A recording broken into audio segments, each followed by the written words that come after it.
कथेचा विंगरा स्तुती आणि कथेचा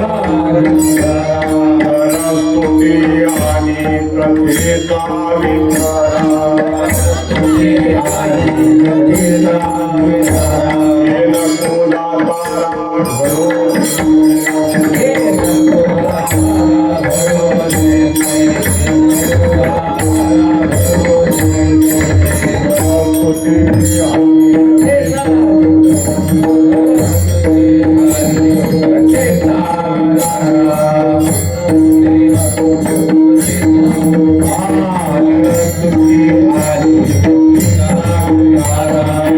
कोला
तारा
ज्ञानेश्वर महाराज बंडेवाड संगीत विशारद, त्यांना साथ करतील दशरथ गुरुजी.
मोहिन को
विकरा नरस्तुती आणि कथेचा विकरा हे नको दातारा घडू देऊ आयशिया कृपेची भाकी तो करुणा आयशी तोराला उदाराचा पराविया नारी आणि परधना नको देऊ मनावरी येऊ आयशिया कृपेची भाकी तो करुणा आयशी तोराला उदाराचा भूताचा मत्सर आणि संतांची निंदा हे नको गोविंदा घडू देऊ आयशिया कृपेची भाकी तो करुणा आयशी तोराला उदाराचा देह अभिमान नको देऊ शरीरी देह अभिमान नको देई शरीरी चढो एक देई ऐशी परी आयशिया कृपेची भाकी तो करुणा आहेशी तो राणा उदाराचा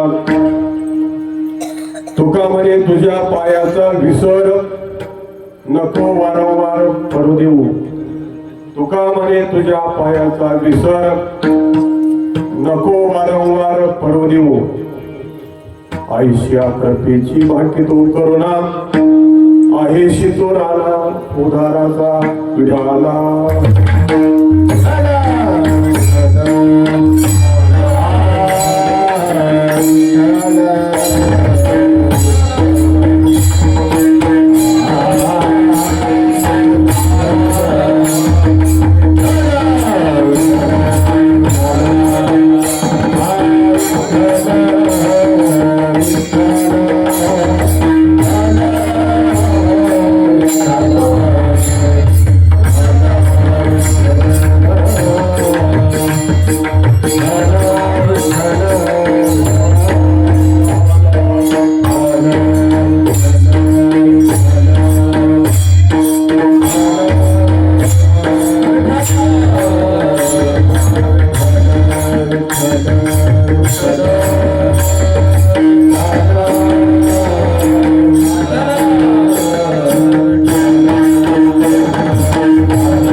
नरस्तुती आणि कथेचा विकरा हे नको दातारा घडू देऊ आयशिया कृपेची भाकी तो करुणा आहे शितोराला उदाराचा पांडुरंगा करू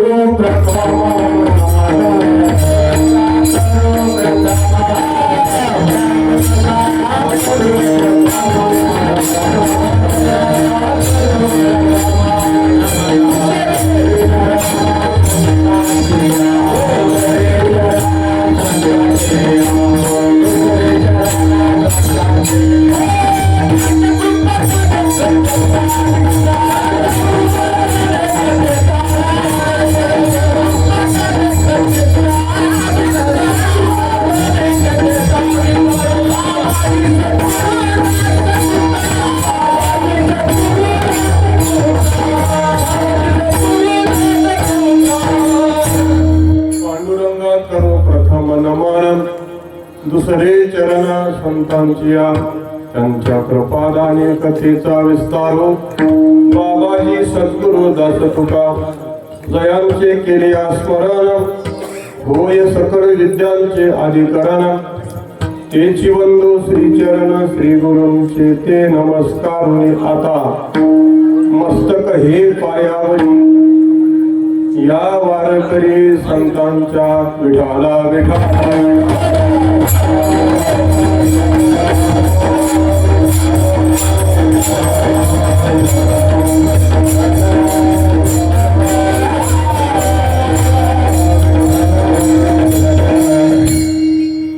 नरस्तुती आणि कथेचा विकरा हे नको दातारा घडू देऊ आयशी कृपेची भक्तिको करुणा आहे तो राणा उदाराचा प्रस्तुत सेवेकरता घेतलेला अभंग जगद्गुरु तुकोबा यांचा पारमार्थिक जीवनातील परमोच्च अनुभूती प्राप्त केल्यानंतर ज्या गोष्टींचे धोके संभवतात त्याचा इशारा दाखवणारा अभंग आज आपण सेवेसाठी घेतलेला आहे.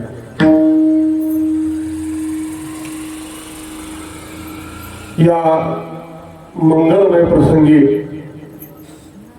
इथं सुरू असलेला अखंड हरिनाम सप्ताह संत काशीमाई यांच्या पुण्यस्मरणानिमित्त काशीमाईचा पुण्यतिथी आहे. पुण्यस्मरणानिमित्त सुरू असलेला हा अखंड हरिनाम सप्ताह यामधील आजची ही महाजागराची सेवा माझ्या संयोजकाच्या वतीनं आलेली आहे. या गावामधील काही प्रेमी मंडळी त्यांच्या आग्रहास्तव इथं मला येण्याचा योग आला. इथं तसं टाळ घेऊन उभी असलेली माझ्यापेक्षा दिग्गज मंडळी आहेत सगळी की ज्यांचं माझ्यावर खूप प्रेम आहे आणि त्या योगानं या ठिकाणी संत काशीमाईच्या दर्शनाचा आणि तुमच्या दर्शनाचा योग आज मला प्राप्त झाला. विठाला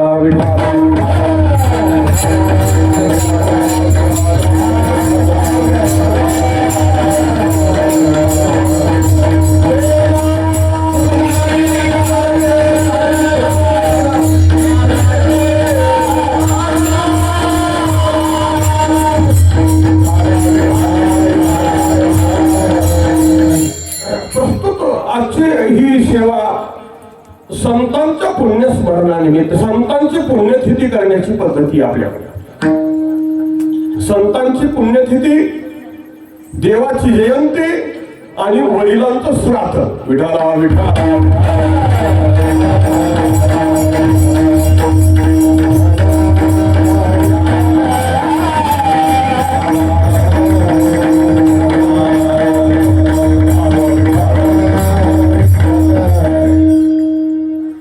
संतांची पुण्यतिथी, देवाची जयंती. जयंती देवाची का? तर देव हा चिरंतन आहे, चैतन्य स्वरूप आहे.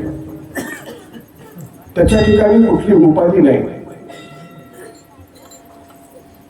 उपाधी म्हणजे आम्ही जन्माला आलो त्यावेळी लहान होतो, पुन्हा थोडी मोठी झालो, पुन्हा रांगू लागलो, पुन्हा पहिलीला गेलो, नाही ना, पुन्हा 10वीला गेलो, पुन्हा ग्रॅज्युएट झालो. देवाच्या बाबतीत अशी कुठलीही उपाधी नाही. ज्याला ही कुठलीही उपाधी नाही त्याला देव असं म्हणतात. ज्याच्याशी जन्म मरणाचाही संबंध नाही असा जो आहे तो परमात्मा आहे. उपाधी वेगळे तुम्ही निर्विकार, उपाधी वेगळे तुम्ही निर्विकार, उपाधी वेगळे तुम्ही निर्विकार.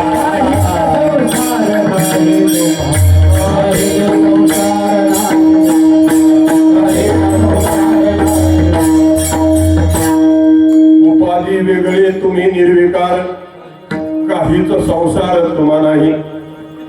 उपाधी ज्याला असते त्याला संसार असतो. संसार म्हणजेच उपाधी आहे. भगवंताला याच्यापैकी एकही उपाधी नाही. भगवंताला नाही जन्म आहे, भगवंताला बालपण आहे, भगवंताला तारुण्यपण आहे, भगवंताला वृद्धापकाळ आहे ना, भगवंताला अंत याच्यापैकी कुठलीही गोष्ट भगवंताला नाही. त्या सगळ्यांच्या आधीच तो परमात्मा आहे. म्हणून त्या परमात्म्याची पुण्यतिथी नसते आणि भक्तांच्यासाठी साकार होतो. आणि ज्या दिवशी साकार झाला त्या दिवशी जयंती करायची पद्धती आहे. जो कधी म्हातारा होत नाही, उघडं बोलू का, जो कधी म्हातारा होत नाही, जो कधी मरत नाही, त्याची पुण्यतिथी नसते. विठाला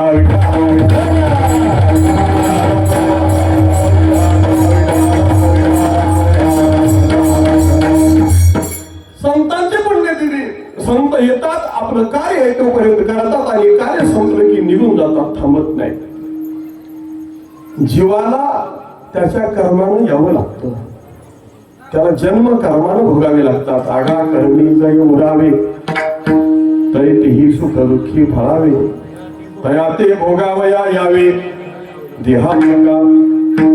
कर्म उरलं की जीवाला देह धारण करावा लागतो आणि पुन्हा यावं लागतं. हे जीवाचा संबंध आहे. जीव बंधनात सापडलेला आहे. त्याला पुनरपि जननम पुनरपि मरणम पुनरपि जननी जठरे शयनम हा त्याच्या मागे संसार लागलेला आहे. देव त्याला या संसाराचा संबंध नाही आणि संतांना संसाराचा संबंध आहे तो भगवंताच्या भक्तीपुरता. विठाला विठाला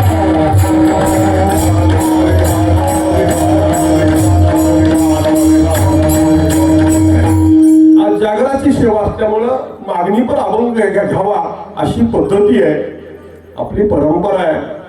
आणि म्हणून आपण मागणी पण अभंग घेतलेला आहे. पण तुम्ही म्हणत असाल आतापर्यंत असा अभंग कोणी घेतला नाही, तुम्ही काय घेतला, असाही कोणाच्या मनामध्ये शंका निर्माण येईल.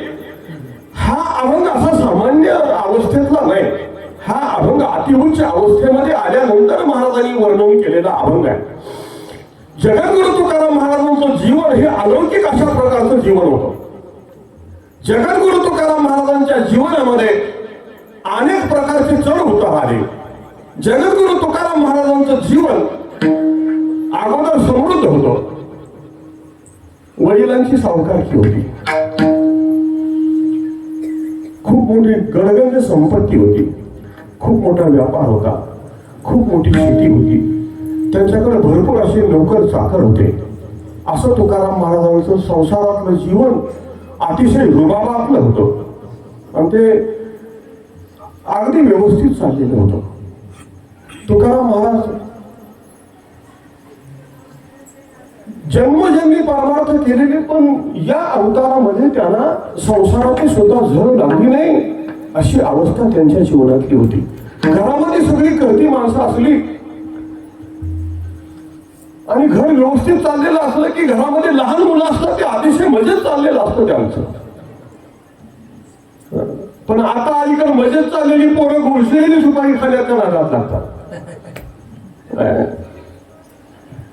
पण तुकाराम महाराजांच्या जीवनामध्ये संसारातली चिंता काही नव्हती, पण पूर्वार्जित जन्माचा जो संस्कार होता तो संस्कार भगवत चिंतनाचा होता. म्हणून त्यांची वृत्ती शांत होती. बराच कालावधी गेला.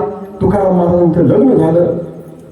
लग्न झाल्यानंतर त्याला एक मूल झालं. त्या मुलाचं नाव संतोष असं ठेवलं. पण त्यांची बायको ही एका रोगानं ग्रस्त होती. तुकाराम महाराजांचे वडील म्हणाले, अरे तुकोबा, तुझं लग्न दुसरं लग्न करावं अशी माझी इच्छा आहे. आणि पहिलं वडिलाच्या पुढे जायची हिंमत नव्हती कोणाशी. तुकाराम महाराजांच्या काळात काय आमच्या काळात नव्हती. मला लग्नापर्यंत बायको पाहिलेली नव्हती, ही माझं सांगतोय मी. आता पोरं आधीच मोबाईल लावून सगळं व्हिडिओ कॉल लावून तमकं सगळं चालतंय ना. मी कशासाठी तुमच्या पुढे मांडलं तर जगद्गुरु तुकाराम महाराजांच्या जीवनामध्ये त्यांचं जीवन अशा पद्धतीनं दैदिप्यमान झालेलं होतं. अलौकिक अशा प्रकारचं पारमार्थिक ऐश्वर्य होतं आणि संसारातली सुद्धा परिपूर्ती त्यांच्या सुबत्ता होती. त्यांच्या काही कमी नव्हतं. असं जीवन होतं. आणि मग वडिलांनी म्हटल्यानंतर दुसरं मी लग्न केलं. दुसरं लग्न एका खूप मोठा गुळवे सावकार होते पुण्याचे, त्यांची मुलगी गेली. आणि मग तुकाराम महाराजांचं मस्त चालू लागलेलं. आणि असं करता करता काही दिवसानंतर एक दिवस वडील गेले. तिघजण भाऊ ते, थोरले सावजी, मधले तुकाराम महाराज आणि धाकटे काळोबा आहे. हे तिघ भाऊ अतिशय मजेत चाललेलं सगळं. पण त्या अचानक वडील आजारी पडले आणि वडील वारले. वडील गेले, बाप मेला न कळता, नव्हती संसाराची चिंता. अचानक वडील गेले, खूप मोठा दुःखाचा डोंगर कोसळला. थोरले भाऊ सावजी हे अगोदरच संसारावर उदास होते. त्यांची वृत्ती कशी होती? भक्त ऐसे झाला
गेले आशा पाश निवारणी. किंवा आणखी एक तुकाराम महाराजांच्या गाथ्यामध्ये कावडी नावाचं प्रकरण आहे, त्याच्यामध्ये एक उल्लेख केलाय. अण्णा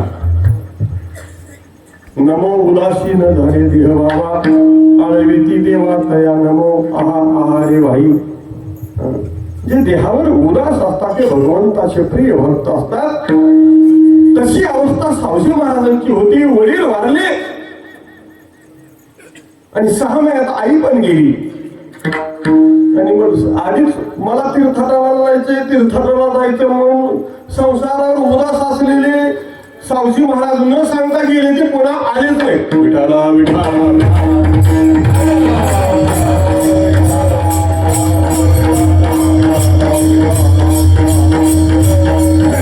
आणि मग तुकाराम महाराजांच्यावर संसाराची जिम्मेदारी पडायला गेली. अगोदर परमार्थाचा व्यासंग होता. पूर्व संस्कार अंतःकरणावर रुजलेले होते आणि सारखं भगवंताचं चिंतन करावं. काही अभंग पाठ करावे, काही पाठ केली संतांची उत्तरे. विश्वास आदरे करुनिया, विश्वासानं आदरानं पाठ केली. कीर्तनाला उभं राहू लागले, कीर्तन होऊ लागलं. तुकाराम महाराजांची भाषा अखंड भगवत नाम चिंतन केल्यामुळं बघा, एक लक्षात घ्या, जो माणूस सारखं देवाचं नाव घेत असतो, नामचिंतन करत असतो, त्याच्या मुखामध्ये आपोआप गोडी निर्माण झालेली असते. कीर्तन गोड कोणाचं? ज्याच्या चित्तामध्ये अखंड भगवंताचं चिंतन आहे त्याचं कीर्तन गोड होते. का? तर चिंतनानं त्याच्यामध्ये सर्व अंग ब्रह्मरूप झालेलं असतं. तुकाराम महाराजांची अशी खूप अभंग आहे. ब्रह्मीरूप काया होत असे कीर्तन,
ब्रह्मीभूत काया होतसे कीर्तनी भाग्य तरी ऋणी देवाईचा उदासीनाचा दिग ब्रह्मरूप.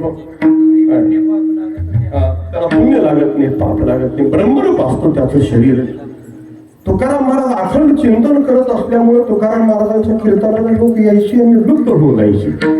लुब्धली नादी लागली समाधी मूळजन लढणारी लोकांनी सगळ्यांना आनंद वाटायचा. आणि तुकाराम महाराजांची कीर्ती जिकडे तिकडे पसरू लागली, कीर्तन वाढू लागली. आणि कीर्तन जशी जशी वाढायला लागली तस तसं लोक घराकडे घेऊन जायला लागले, पूजा करायला लागली, आदर सत्कार करू लागले, मान देऊ लागले, अनेक प्रकारचे अलंकार देऊ लागले, अनेक प्रकारच्या वस्तू भेट देऊ लागले. महाराज ते घ्यायला तयार नव्हते. महाराजांची वृत्ती उदास होती. आणि अशा उदास वृत्तीच्या महात्म्याला लोकांनी दिलेला मान हा विषयासारखा वाटतो. तुकाराम महाराजाला ते नको वाटायला लागलं, उदास झाले. त्या लोकांच्याकडे राहावं तर लोक वरचेवर मान देतात. चिरंजीव पद लिहिले बघा नाथ महाराजांनी. त्याचं वैराग्य कवलं असतं, कोमल असतं. आणि लोकांनी मान दिला की त्याला तेच बरं वाटतं, पुन्हा पुन्हा त्याच्या घरी जातं ते. पण एखाद्यानं मान देऊन घरला बोलवून पूजा केल्यावर पुन्हा दुसऱ्या दिवशी त्याच्या घरला बगल बोलत बोलावता जावं का जाऊ नये, जावं का जाऊ नये, जाऊ नये. शाने माणसाचं लक्षण आहे. ज्यानं मान देतो त्याला चुकवून दुसरीकडून जावं. कारण मान लोकांनी दिलेला घ्यावा असं वाटणं हे साधूचं लक्षण नाही, हे साधूचं लक्षण. नको धन मान वाढो सत्तान, नको धन मान वाढो सत्तान,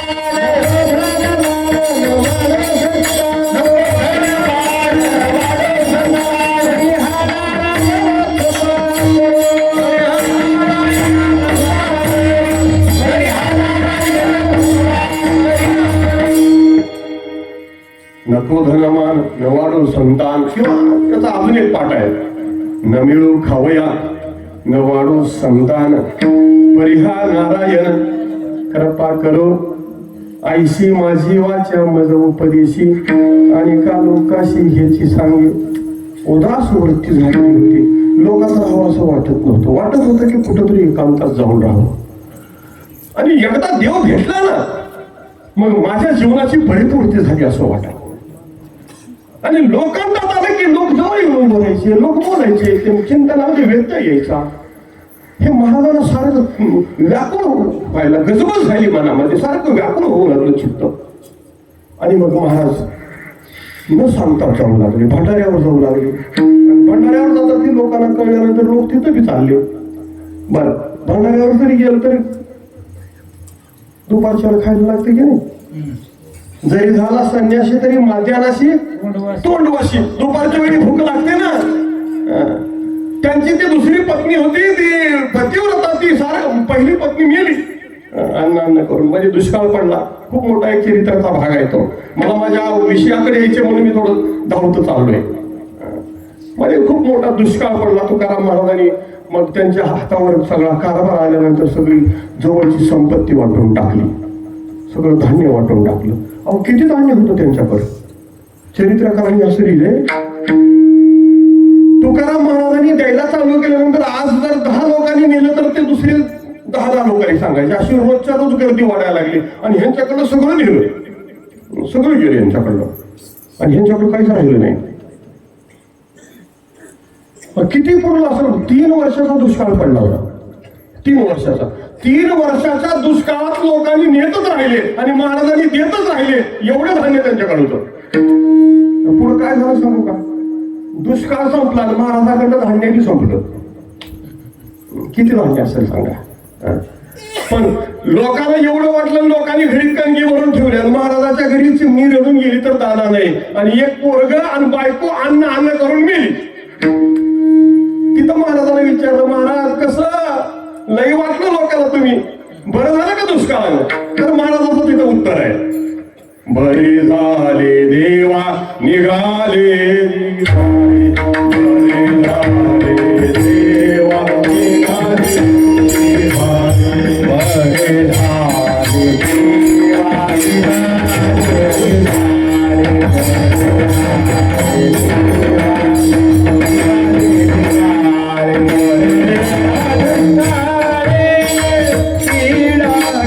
गेली बरे या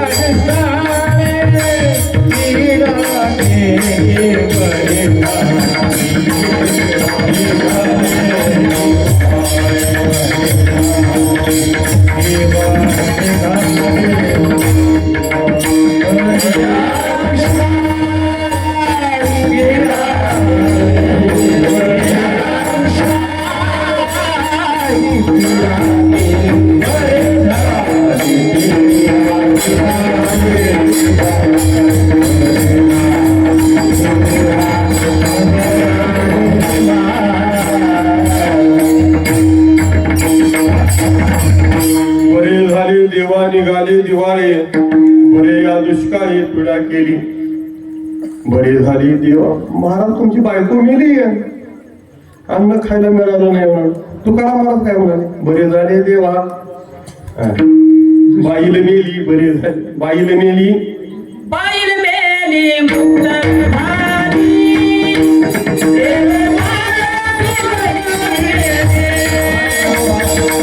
माया विरहित केले देव माया विरहित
विठू तुझे माझे राज्य नाही दुसऱ्याचे काज काही संबंध नाही पत्नी मेली बरं झालं म्हणतात तुकाराम महाराजांनी म्हणलेलं कीर्तनात सांगायला ना आपल्याला ऐकायला बरं वाटतं बायको मेल्यावर बरं झालं म्हणायची हिंमत लागते त्याला तुकाराम महाराजात होती है ना? ते तुकाराम महाराजांच्या मध्ये होती तुकाराम महाराज सर्वस्वाचा त्याग करून डोंगरावर जाऊन बसू लागले ध्यान डोळे मिटून भगवंताचं ध्यान करायचं वाटायचं कधी भगवंताचा साक्षात्कार होईल पण जिजाई घरी जेवत नव्हती तिला वाटायचं माझा नवरा माझे मालक माझा धनी त्या विठ्ठलाचं चिंतन करत डोंगरावर कुठं जर बसला असेल तर पुडकीत जावं पण महाराजांनी रोज ठिकाण बदलायचं रोज ठिकाण बदलायचं त्या भंडाऱ्या माळावरची सगळी ठिकाणं बदलली म्हणून आता माझ्या मागे यायला लागले पण तुकाराम महाराजांनी भंडाऱ्या सोडला आणि भामचंद्रावर जाऊन राहू लागले आणि भामचंद्रामध्ये वर गेले तर गेले एका गुहेत जाऊन बसले 1 दिवस गेला 2 दिवस गेले 4 दिवस गेले 10 दिवस गेले महाराज शोधून सापडत नाही जिजाईनं कानोबाला बोलावले अरे कानोबा इकडे या मालक कुठे आहेत माझे तुमचे भाऊ कुठे आहेत शोधा भंडाऱ्यावर जिजाई हुडकायला गेल्या आणि कानोबा महाराज भामचंद्रावर गेले शोधू लागले सगळीकडे शोध घेतला कुठं काही पत्ता लागला नाही असं शोधत शोधत दरीमध्ये गेले त्या दिवशी 13वा दिवस होता आणि तुकाराम महाराज ध्यानस्थ बसलेले होते आणि तुकाराम महाराजांचं ध्यान चालू आहे भगवंताचं चिंतन चालू आहे डोळे मिटलेले आहेत आणि चतुर्भुज परमात्मा समोर प्रगट झालेला आहे आणि तुकाराम महाराजांच्या समोर उभं राहून हाक मारतो तुकोबा मी आलो तुकोबा मी आलो आणि योगायोग असा की तुकाराम महाराजांना ज्यावेळी भगवंतांनी हाक मारली त्यावेळी तुकोबाला डोळे उघडतात तर प्रत्यक्ष परमात्मा समोर उभा आहे आणि परमात्मा समोर उभा राहिलेला पाहून तुकोबारायांनी साष्टांग लोटांगण घातलं आणि तुकोबाराय हात जोडून बसले. आणि मग भगवान म्हणतात, तुकोबा काय पाहिजे तुम्हाला, मी काय देऊ? मला मी न देता मागणारी खूप आहेत. जगामध्ये दोन प्रकारचे भक्त असतात. एक भजन करतात पण काहीच मागत नाही, असा एक वर्ग आहे. आणि एक वर्ग असा आहे की भजन हलका फुलका करतात पण मागणी खूप मोठी असते. असा एक भक्त आहे, असा एक वर्ग आहे. भोग मिळण्यासाठी, ऐश्वर्य मिळण्यासाठी, संपत्ती मिळण्यासाठी, सत्ता मिळण्यासाठी भगवंताकडे मागणी करणाऱ्यांची संख्या कमी नाही. पण आम्ही मागत असताना आमची मागणारी भक्ती देवाला आवडते का नाही, हा महत्वाचा मुद्दा आहे. भक्ती देवाला आवडणार आहे असावी. मी साधं उदाहरण देतो. नाथ महाराजांनी भागवतात उदाहरण दिलंय. आपण सगळे शेतकरी माणसं गाई म्हशी पाळतो. म्हशीच्या काशेला गोचड असतात. गोचड सही नाही असतात का नाही? गोचड म्हशीच्या कासाला धार काढायला गेलं तर गोचड असतात. ती गोचडाला म्हैस आवडते पण म्हशीला गोचड आवडतंय का? खरं सांगायचं. नाथ महाराज लिहितात, गोचिडा आवडे म्हशी परी गोचिड नावडे दिशी. तिला गोचिड आवडत नाही का? तर ती सारखं त्याचं रक्त पीत असतो. तसं मागणारा भक्त हा सारखं देवाला मागत असतो आणि देवाला त्याचा त्रास होत असतो. भक्त तो असतो आणि देवाला तो आवडतो की भजन करतो पण काही मागत नाही असा भक्त. बहीण मागे कोणाची होती आवडे देवाची, होती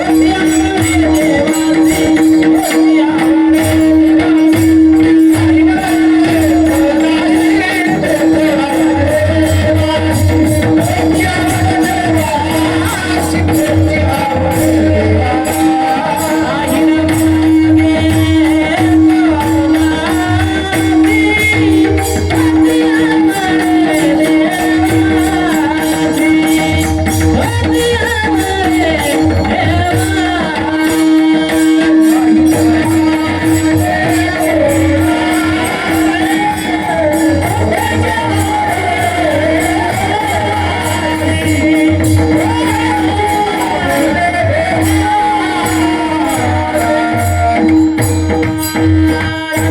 काही न मागे कोणाशी तोची आवडे देवाशी. देवाला तो आवडतो.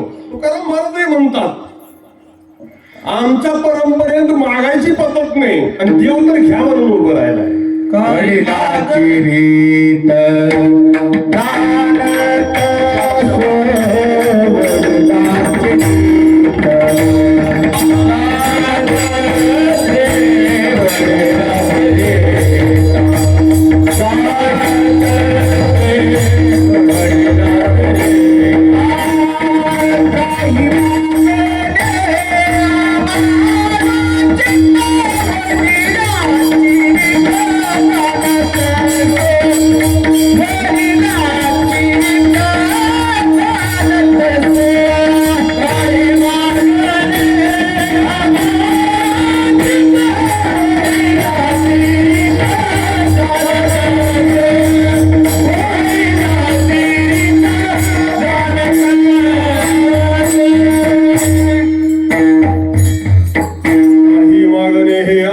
अनुचित वडिलांची रीत जाणत असो.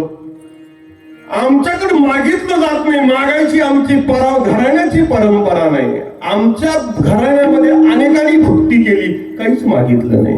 देव दिलं देत असला तर घेतलं नाही. ही आमची अशी परंपरा आहे.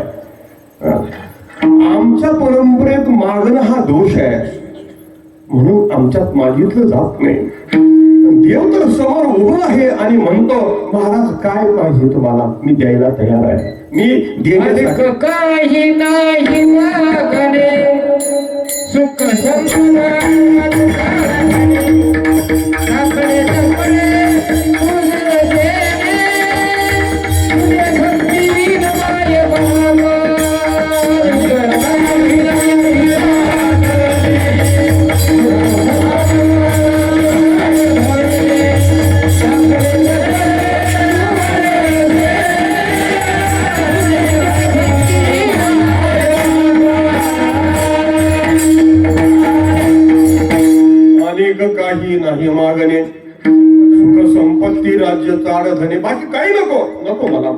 घ्यायचं नाही.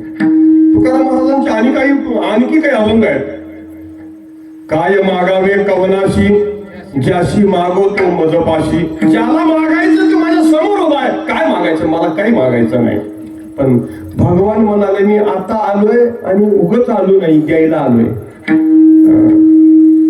आणि भगवान उठून उभं राहिलेले. तुकाराम महाराजांनी उठायला लावलं. तुकाराम महाराजांच्या हृदयाला आलिंगन दिलं भगवंताने. योग बघा, हृदय एक झाले. हे हृदयचे ते हृदय घातले. द्वैतन मोडिता केले. आपण अशी अवस्था आहे. आणि एवढ्याच कामावर आहे तिथं गेले. 13 दिवस झालं भाऊ सापडत नाही. आणि सापडला तर प्रत्यक्ष परमात्म्याला आलिंगन देतोय. काय ऐसे पुण्य होईल गाठी, घालीन पायी देवाच्या मिठी. मग तो कुरवाळीन जगजेठी, दाटईन कंठी सदगरीत. असं काही भाग्य असेल का? पण कानोबाराने पाहिलं की माझा भाऊ भगवंताच्या आलिंगनात समाविष्ट झालाय. देवानं आपल्या हृदयाला लावलेलं आहे माझ्या भावाला. कानोबारांचं हृदय भरून आलं. डोळ्यातून गळगळ आनंद अश्रू येऊ लागले. आणि कानोबारा पाहतात. आणि मग कानोबारा ही भगवंताच्या आणि तुकाराम महाराजांच्या चरणावर नतमस्तक होतात. जगद्गुरु तुकाराम महाराजांच्या पुढं देव म्हणतोय काहीतरी मागा. मनसी काही मागा, हेची देगा पांडुरंगा. मला तुम्ही देवा द्यायचंय तर हे द्या. काय द्यायचंय? तुकाराम महाराज म्हणतात आम्ही आता परमार्थाच्या क्षेत्रामध्ये तुझं चिंतन करण्यासाठी उतरलोय. आम्हाला दुसरं काही नको आहे. तरी सुद्धा अनेक प्रकारची लांछन आमच्या मागे लागतात आणि त्याची भीती आहे आम्हाला. आणि पावलं पावली भीती आहे बघा. आपल्याला दुसऱ्यापासून भीती आहे. आपल्याला जगापासून भीती आहे. आपल्याला नातेवाईकापासून भीती आहे. काही सुरक्षित नाही. प्रत्येक ठिकाणी सगळ्यांच्याकडून भीती आहे ना. तुम्ही घराच्या बाहेर निघा. घराच्या बाहेर निघालेला माणूस पुन्हा घरी योजितोवर सुरक्षित येईल का नाही ते काही सांगता येत नाही. का? भीती आहे. सगळ्या उपाधी आहेत. उपाधी बघा, मी हमेशा म्हणत असतो की उपाधी जेवढी मोठी तेवढी धोका अधिक. आता तरी एवढं गडबडीचं झालंय, धावपळीचं युग झालंय. मला सांगा, चलत जाणारा माणूस पडला तर जास्त लागते का सायकल वाल्याला जास्त लागते? उपाधी वाढली, बरोबर आहे ना. सायकल वाल्याला जास्त लागते का मोटरसायकल वाल्याला जास्त लागते? मोटरसायकल वाल्याला. मोटरसायकल वाल्याला जास्त लागते का कार मधल्याला जास्त लागते? पडला तर चाललंय बरं. कार वाल्याला जास्त लागते. कार वाल्याला जास्त लागतं का हेलिकॉप्टर त्याला जास्त लागते? उपाधी जेवढी अधिक तेवढा धोका अधिक. विठाला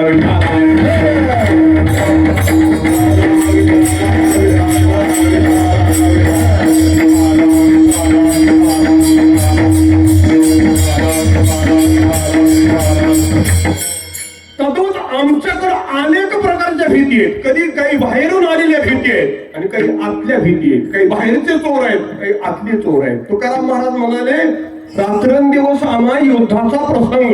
अंतर्बाह्य जग आणि मन मधून बी शत्रू आहेत आणि बाहेरून शत्रू आहेत. वेळी येलो चोरी अंतर्बाह्यकारी. कनव न करी कोणी माझी मनवुनी तुझे आठविले पाय. तू हो माझी माय पांडुरंगे. आतून काही चोर आहेत आणि बाहेरून काही चोर आहेत. जिकडं जावं तिकडं धोकाच आहे. त्याच्यामध्ये आणखी जास्त धोका कोणाला आहे तर जे परमार्थाच्या क्षेत्रात उतरले त्यांना जास्त धोका आहे. लोक मान द्यायला लागले की मला वाटतं माझ्यासारखा महाराजच कुणी नाही.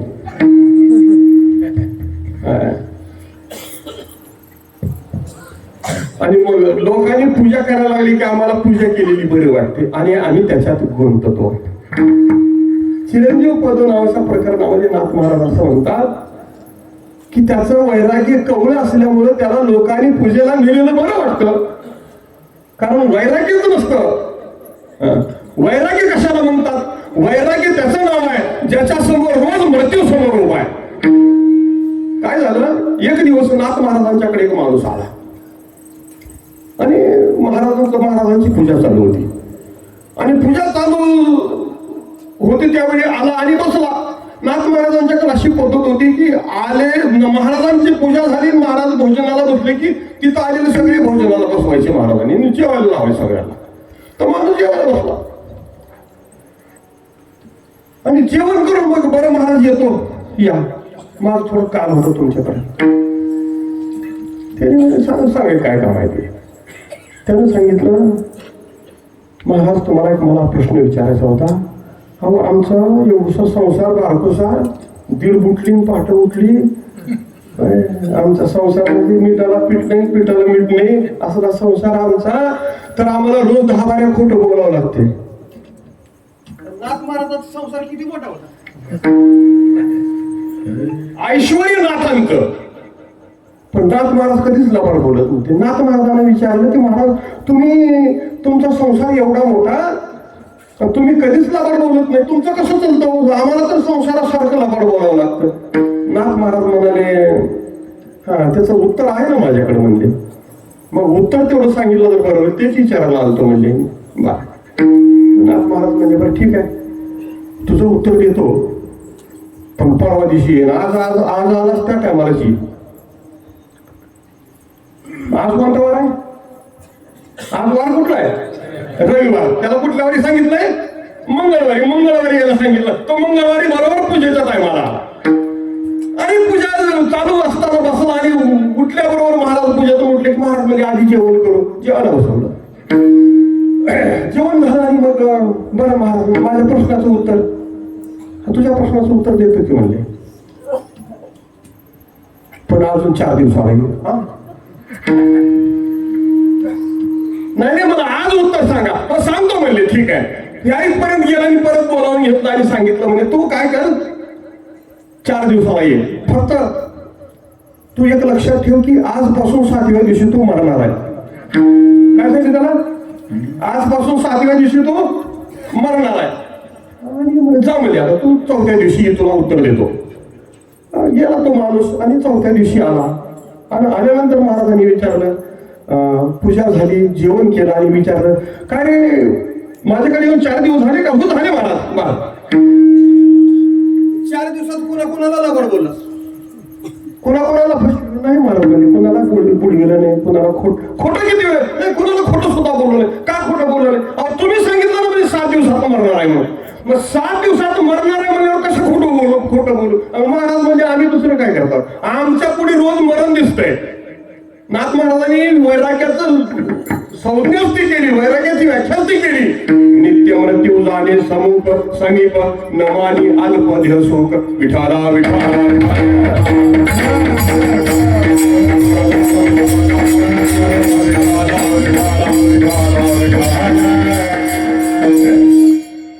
असं आमचं हे धारेवरचं जीवन.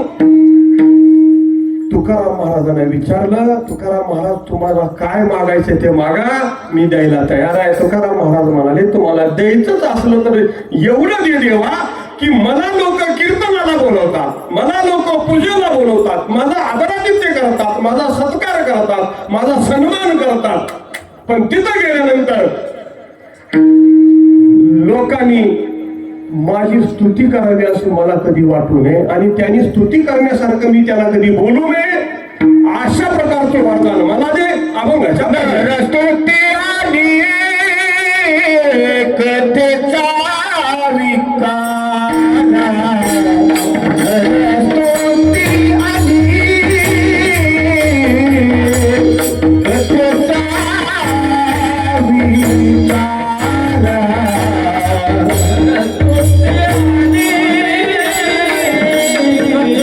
विक्रांत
तुकाराम महाराजांना माहित आहे असा भविष्य होते.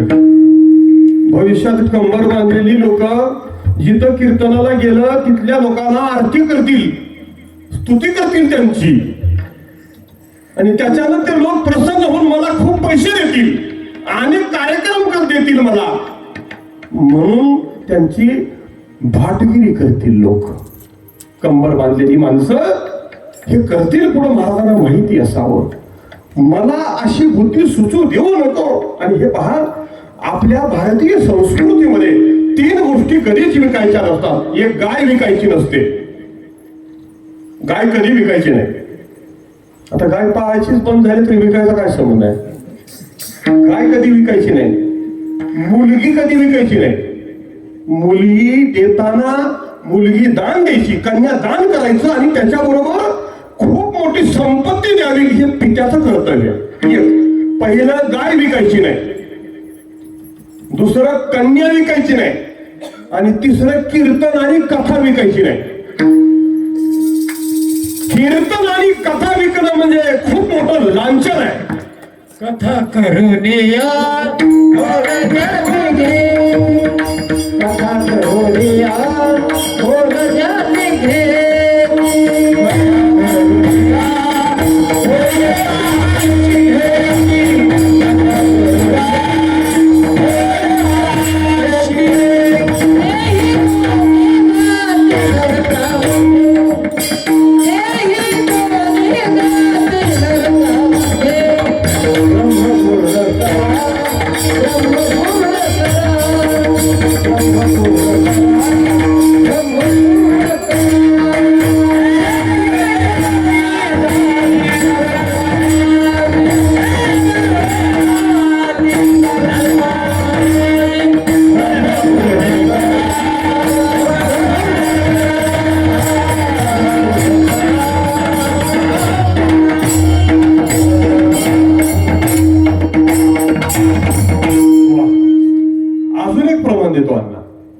तुकाराम महाराजांच्या गाथ्यात अजून एक अभंग आहे. कथा करुनिया दावी प्रेम करा, अंतरी जिव्हाळा कुकर्माचा. कथा करतो आणि कीर्तनात रडतो सुद्धा की लोकांनी रडावं म्हणून. सोंग करतो. कथा करुनिया दावी प्रेम करा, अंतरी जिव्हाळा कुकर्माचा. तुळशी खोवी कानी, दर्भ खोवी शेंडी, लटकी धरी बोंडी नाशिकेची.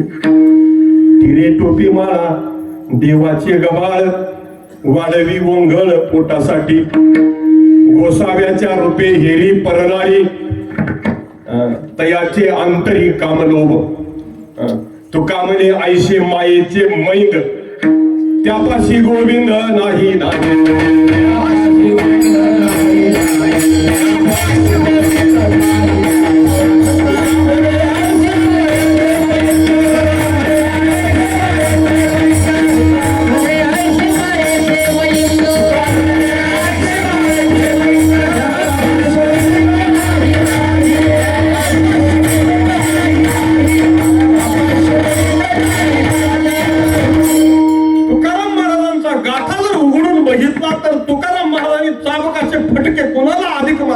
ज्यांनी कंबर बांधली त्यांना मारले, जे कथा करतात त्यांना मारले.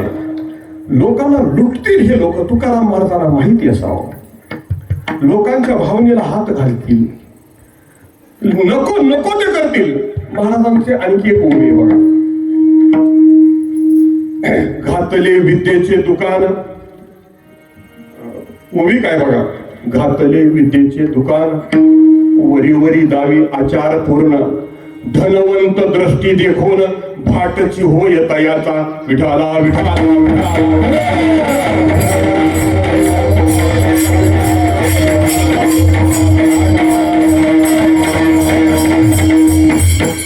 कथा करून अनेक प्रकारचे निषिद्ध कर्म करतात.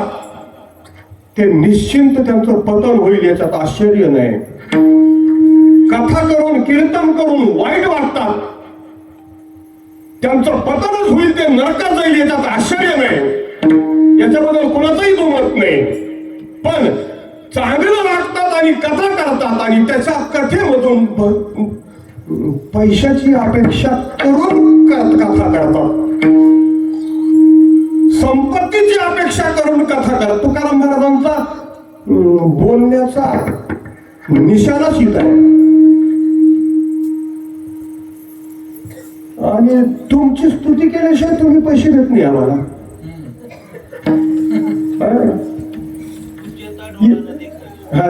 पूज्यता डोळा देखावी, स्वकीर्ती कानी नायकावी, आयशी आयशी जीवी चाडबहू, अमुक आयशी नोहावी शेची लोका.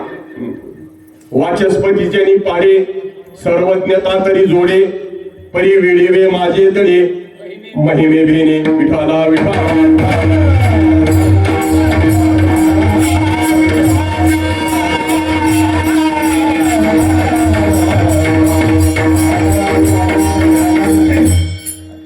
तुमच्या इथं पहिल्यांदा आता इथं आलोय.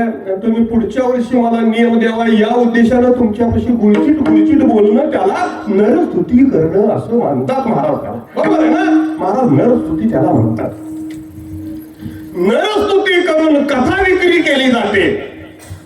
देवा एवढं करून दिलं माझ्या मधुरवाणीच्या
कीर्तनाचा नियम घेताना अनेक प्रकारची सोंग करणं त्याला म्हणतात महाराज दांभिकपणा म्हणतात.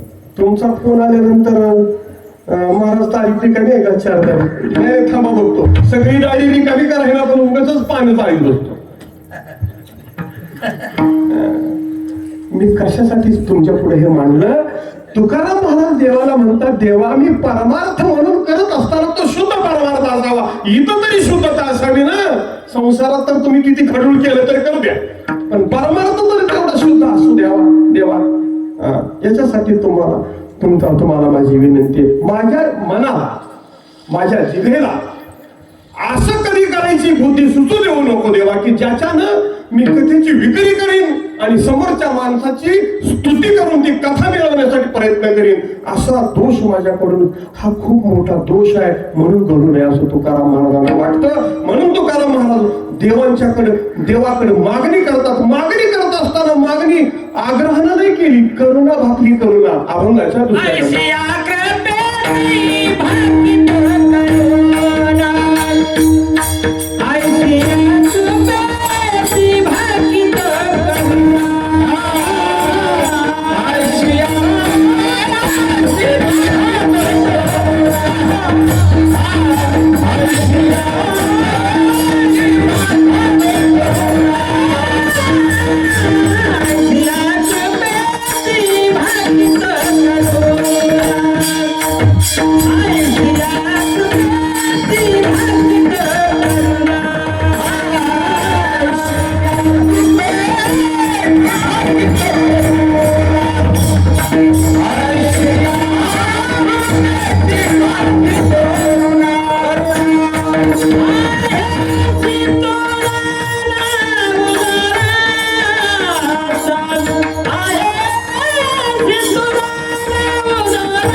करुणा देवा तुम्ही कृपा करावं म्हणून करुणा भाकणं म्हणजे काय? करुणा भाकणं म्हणजे विनंती करणं. करुणा भाकणं म्हणजे काकुलती येणं. काकुलती येतो. बघा मी एक प्रसंग तुमच्या पुढे ठेवतो. भगवंतांनी अर्जुनाला विश्वरूप दर्शन दाखवलं. 11व्या अध्यायातला विषय विश्वरूप दर्शन दाखवलं. आणि भगवंतांनी दाखवलेलं विश्वरूप दर्शन अर्जुनाने पाहिल्यानंतर अर्जुनाचे डोळे दिपून गेले, पाहू शकले नाही.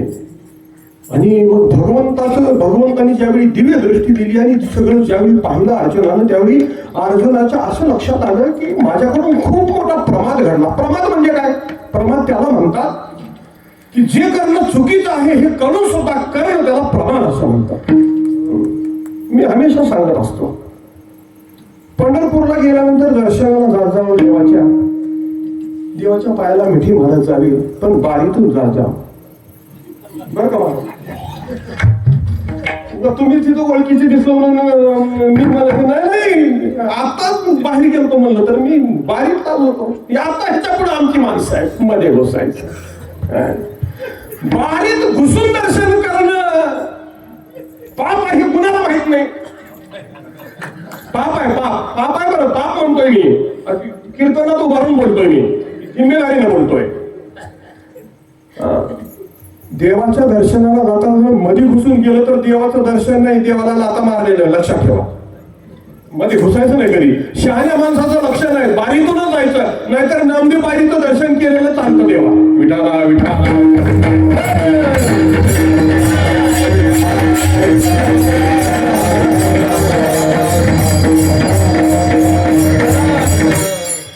भगवान श्रीकृष्ण हा अनंत कोटी ब्रह्मांडाचा नायक आहे हे अर्जुनाला आधी माहिती नव्हतं का? होय, आधीच माहिती होतं ना. त्या भगवंताच्या लीला अर्जुनाला काय अज्ञात होत्या का? नाही. भगवता बालपणाची फुली जेने मी आनंदाची सृष्टी केली, करी गिरीधरणी उमानिली महेंद्र महिमा, कालिंदीचे हृदय शल्य फेडिले, जेने मी जळत गोकुळ राखिले, वासरुवासाठी लाविले विरंची पिशे. अहो लहान असताना पुतना मावशी स्थानात विष भरून आली ना,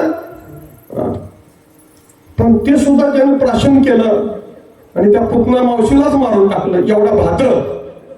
आणि तो काय देव आहे माहित नव्हता का अर्जुनाला? पण अर्जुनानं काय काय गुन्हे केले होते, काय काय दोष घडले अर्जुनाकडून, ते भगवंतानं विश्वरूप दाखवल्यानंतर मग अर्जुनाच्या थरथर का दुसऱ्यांदा थरथर कापलं. त्यावेळेस पहिलं ज्यावेळेस गांडीव धनुष्य टाकलं त्यावेळेस एका, आणि ज्यावेळी भगवंतांनी विश्वरूप दाखवलं त्यावेळी एकदा अर्जुनाचं अंग थरथर कापायला लागलं, अंगाला घाम सुटला.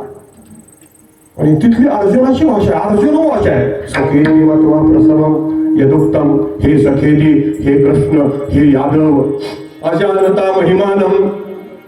मी तुम्हाला तुमचा देवा महिमा ओळखला नाही आणि तुमच्यापाशी अनेक प्रकारचे दोष केले.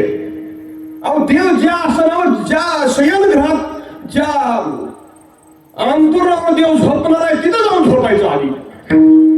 गुन्हा आहे की रे? गुन्हा आहे. एवढंच नाही तर घरी गेल्यानंतर माझा सखा आहे म्हणून भगवंतानी त्याचा आदरातिथ्य करावं आणि ह्यानं रुसून बसावं. अर्जुन म्हणतो बरं अर्जुनाला तर वाटवालं सगळं युद्धात. गोना याची अवसरी देवकीला आठवण करी, पण माझा निसुग गर्व अवधारी मी फुगूनच पैसे. विठाला विठाला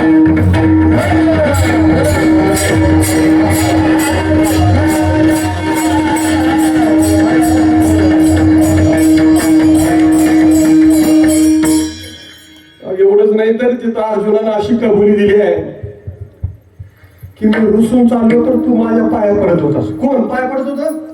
देव. पाया लागून भुजावणी तुझ्या ठाई शारंग पाणी पाहिजे आयशी करणी बहु केली आम्ही. विठाला विठाला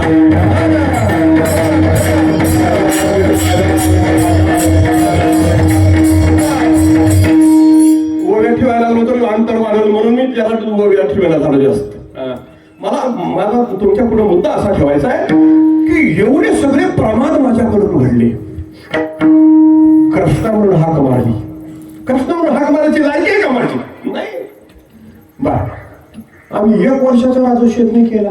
हे न म्हणला हे सगळेजण काय काय कामं करायची ती करा, जेवलेली पात्र मी उचलणार.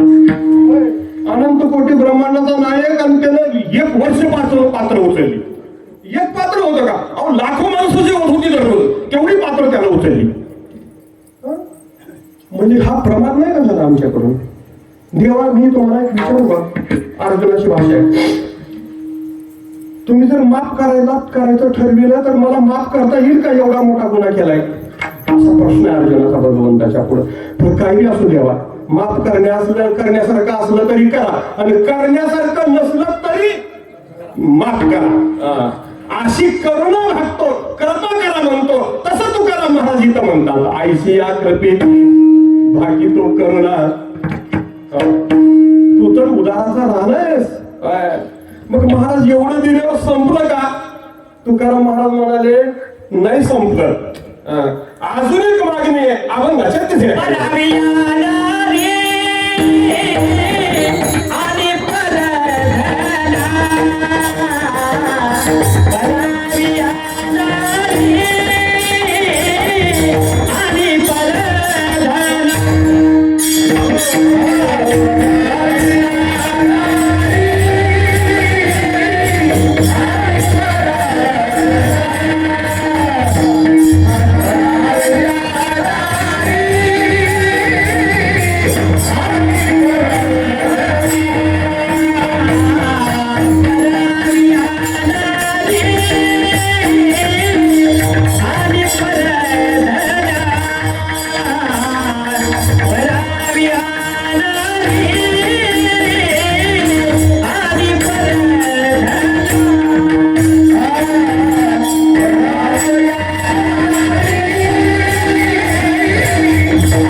बाकी तो करुणा.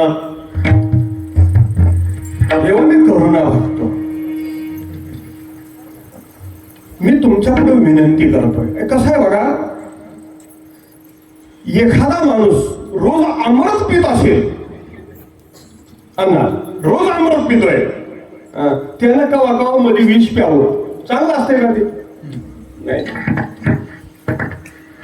घागरभर अमृत पिलेल्या माणसानं थेंबर विष पिलं तर तो मरतो. माऊलीचीच भाषा आहे बरं. अमृत तैची मरिजे जै विशेषी सेविजे. कशासाठी बोलतो मी? चांगल्या माणसानं चांगलं वागत असताना अशा प्रकारचा दोष करणं म्हणजे नरकाला पतनाला जायचं कारण आहे. स्त्रियांचा दोष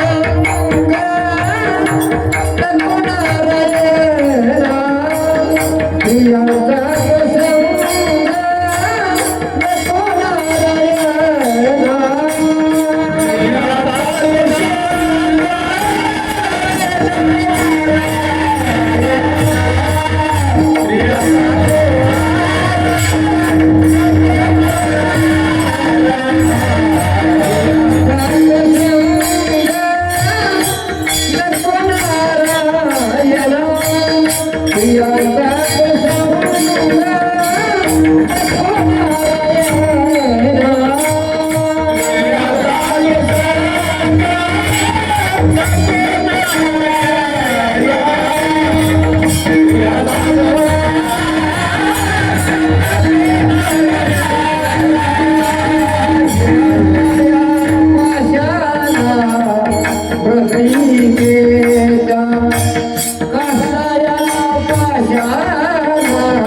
तुझा तो संग नको नारायणा काष्टा या पाषाणा मृतिकेच्या. तुकाराम महाराजांचा देवाकडे मागत असताना रोग असा आहे,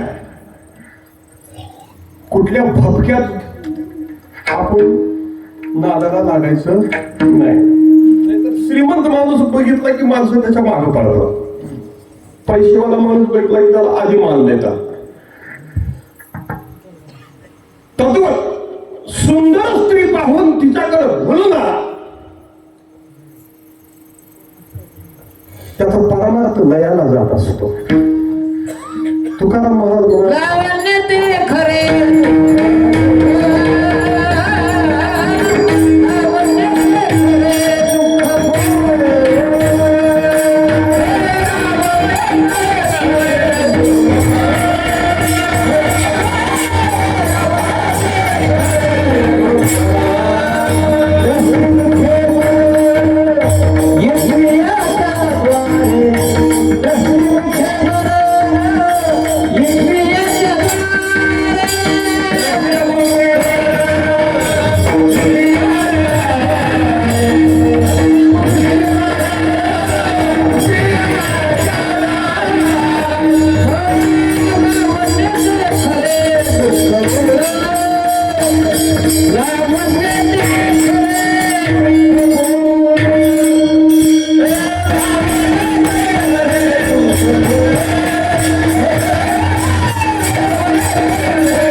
द्वारे लावण्य ते खरे दुःख मूळ.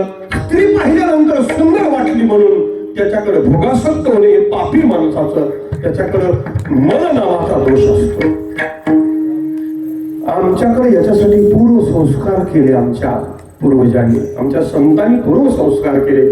छत्रपती शिवाजी महाराज लहान होते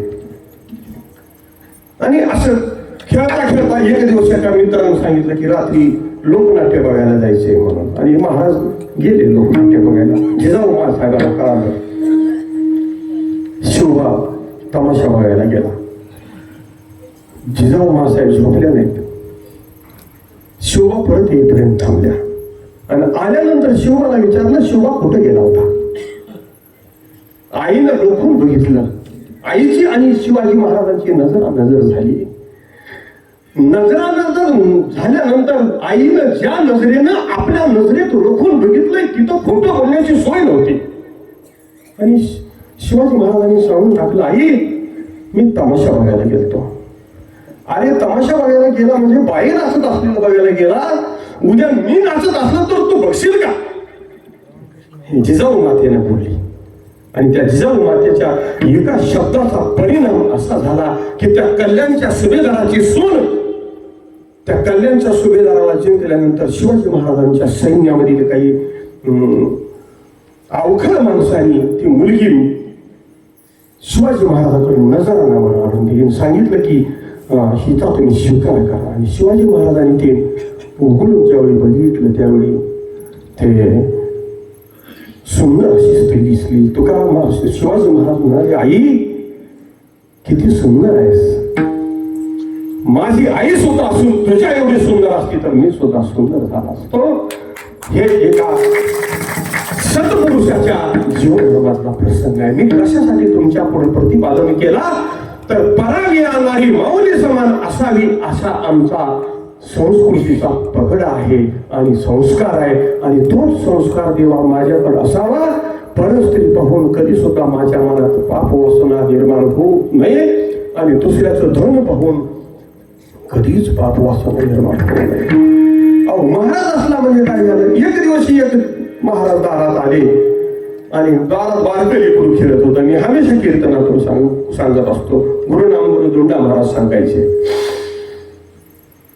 बाबा दारात आले आणि लेकरू अंगणात खेळत होतं आणि त्या लेकराच्या हातामध्ये पैसा होता. तर पहिलं गोल पैसे होते आणि तो गोल पैसा गुरगळत गुरगळत महाराजांकडे गेला आणि महाराजांनी असं त्याच्यावर पाय दिला. कशासाठी? इकडे पाय देऊन इकडे बघितलं, कोणी बघतंय का म्हणून. आणि त्या पोरानं बघितलं, ती पोरानं जोरात शिरकाय झाला, आई पैसा महाराजांनी घेतला.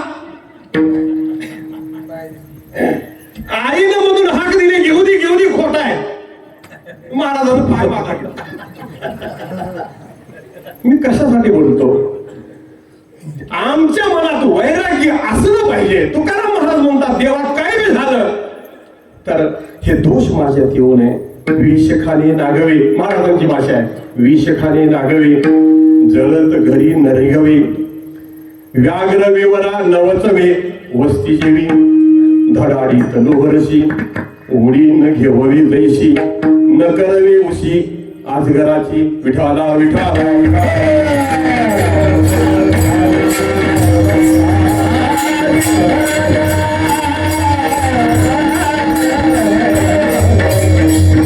जगद्गुरु तुकाराम महाराज म्हणून म्हणाले परावी आणणारी आणि परधान हे माझ्या मनात कधीच येऊ देऊ नको. अशी कृपा कर ऐशी कृपेची भाकी तो करुणा आहेशी तो राणा उदाराचा विडोबार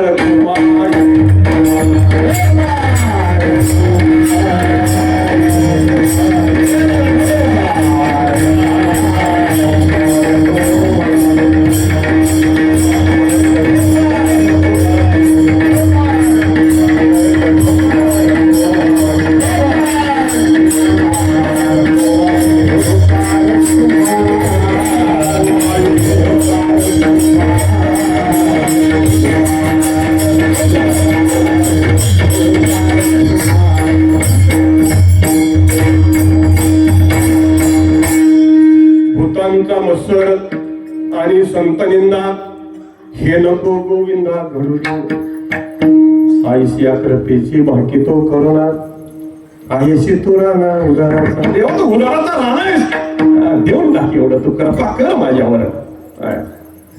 नाही तर मी गुंतलोय ना, कसा गुंतलो ते कळत नाही. आणि आम्ही या गुंताड्यामध्ये कसं अडकलो ते आम्हालाच माहिती नाही. पाहे गुंतलो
पाली गुंतलो नेनता न कळता गुंतलो या संसारी कैसा झालो श्यामर. मी माझे वाढवणे माया तृष्णेचा बार सोयीत ते न कळीची गेला फुलावर लागले काळपाठी सवे काम हे क्रोध. आमच्या मागे हे लागलेलं आहे सगळं, याच्यात आम्ही गुंतत गेलो. एवढं दिलं तर संपलं का महाराज? मग तुमची मागणी पूर्ण झाली का? महाराज म्हणाले नाही देवा, अजून थोडं राहिले. काय राहिले? काय बी केलं तर आम्हाला आमच्याकडून एखादी कामात यश आलं की मी केलं असं वाटतं आणि त्याचा अहंकार मुंडकं वर काढतो. म्हणून महाराज अभंगाच्या 5व्या कडेला म्हणतात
तुकोबाराय म्हणतात की देवा, अहंकार आहे तो अहंकार आम्हाला कसा बुडवतो, आमच्या शरीराच्या ठिकाणी अहंकार येऊ देऊ नको. वास्तविक आता वेळ संपलाय, अगदी 2 मिनिटामध्ये याला मी पूर्ण विराम देणार आहे. अहंकार एक असा आहे की तो जन्मल्यानंतर जगू देत नाही आणि मेल्यावर मरू देत नाही. त्याचं नाव अहंकार आहे. पहिल्याच्या काळात आम्ही लहान असताना जर अभ्यास करून नाही गेला तर घोड होते, घोडवरी त्या घोड्यावर घालीत होते, होते का नाही घोड. ती घोडा तरी बरं, पण त्याच्यापेक्षा दुसरं एक होतं पाय खोडा, त्या खोडा म्हणायचे खोडा. पण त्याला काही बांधलं वगैरे जात नाही, खाली मान घालून हाताच्या त्या गुडघ्याच्या मिचकीच्या मध्ये एक टिकून अडकवून द्यायचं. आणि मग ते दुसऱ्याने येऊन सोडलीचं सुटतच नाही. आणि हे जसं खोडायचे नाही तसं अहंकारचा खोड आहे बघा. जो नमोकली मारुनी जीवनी दी उपजवणी विचंबवी खोडा घालूनी हाडाची या जाले जीवने दी मारिले मारी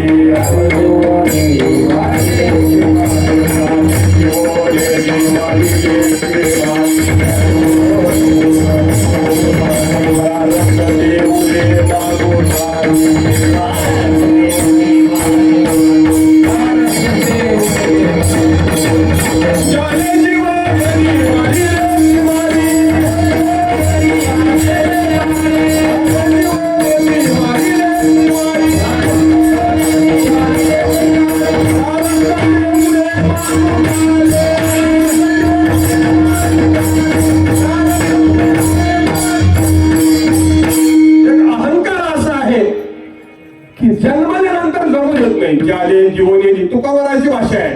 जाले जीवनेदी मारिलेची मारी. आणि शेवटी अजून प्रारब्ध भोगण्यासाठी शिल्लक ठेवते. प्रारब्ध ते उडे मागुताले असं आहे. त्या अहंकाराचा असा संबंध आहे की एकदा अहंकार निर्माण झाला की तो अहंकार शहाण्याला बुडवतो बघा.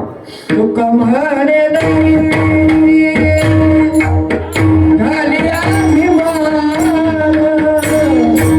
तुका म्हणे खाली अभिमान, जरी होय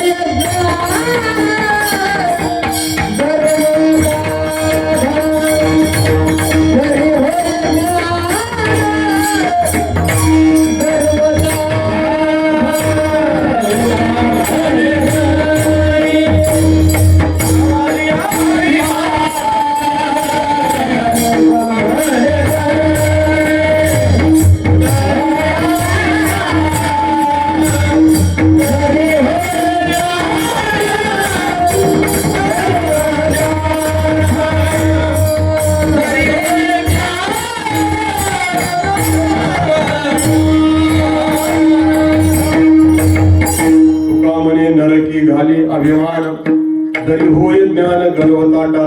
कर्मलाही बोलतात. कर्तृत्वाचा मधू आणि कर्मफलाचा आस्वादू या दोहीचे नाव बंधू कर्मासाठी. याच्यामध्ये अडकतो ते मनुष्य. अहंकार आला म्हणून अडकतो आणि अहंकार भल्या भल्यानं आला. आईच्या उदरात 12 वर्ष राहिलं त्याला सुद्धा सोडलं नाही. अभिमान लागे सुखाची या पाठी व्यासे उपराठी दृष्टी केली. तुकाराम महाराज म्हणाले देवा एवढ्या अहंकारापासून सोडवा. ऐसिया कृपेची भाकी तो करुणा आहेस तू राणा उदाराचा. मग तुकाराम महाराज म्हणले, भगवान म्हणाले तुकाराम महाराजाला की तुम्हाला तुमच्या मनाला म्हणायचे काय, मग काय तुम्हाला काय दिलं म्हणजे समाधान होईल. तर समाधान होण्याची प्रक्रिया, समाधान होण्याचं उत्तर जगद्गुरु तुकाराम महाराज अभंगाच्या शेवटच्या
जगद्गुरु तुकाराम महाराजांची एक तक्रार आहे आणि ती तक्रार अशी आहे की जोपर्यंत तुझ्या पायाचं चिंतन चालू असतं तोपर्यंत वर आतापर्यंत जी बाह्याची सगळी यादी दाखवली सांगितली ही यादी आहे सगळी कशा कशाची भीती आहे. कीर्तनाला गेल्यावर लोक बोलवितील, मग लोकांनी पूजा केलेली बरी वाटल, मग लोक दक्षिणा देतील, मग तुम्हाला एकदा दोनदा दिल्यावर तेवढी दक्षिणा कमी वाटल, मग लोकांनी कमी दिलेली दक्षिणा जास्त देण्यासाठी मग बानुभाऊची लय स्तुती केली जाईल, मग बानुभाऊ जास्त दक्षिणा देतील, अशी स्तुती केली जाईल.